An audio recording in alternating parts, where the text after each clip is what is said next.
அம்மா, இன்றைக்கி என்ன சமையல் நைட்டு பார்ப்போம்மா?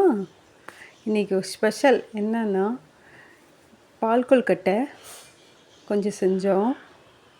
அப்புறம் இடியாப்பம் பாருங்களேன், நல்லாயிருக்கும்.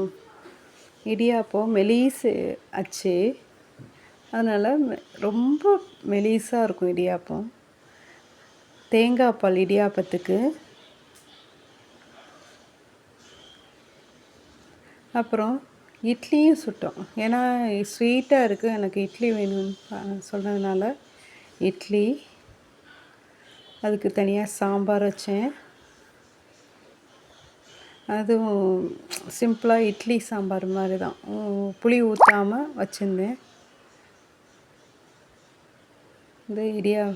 இது இட்லிக்கு சாம்பார், பொடி, கருவேப்பிலை பொடி, கொஞ்சம் கருவேப்பிலை நிறையா போட்டு பொடி செஞ்சுருந்தாங்க அம்மா வந்திருந்தப்போ, நல்லா இருந்தது. இதோ கருவேப்பிலை போட்டு இட்லி பொடி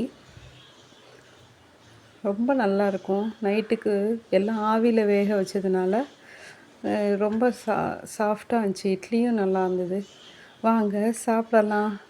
பாருங்கள், பார்க்கவே எவ்வளோ நல்லா இருக்குது. இடியாப்பம், இட்லி, சாம்பார்,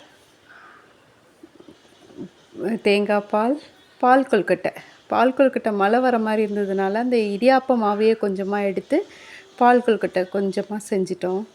அத்தைக்கு ரொம்ப பிடிக்கும்.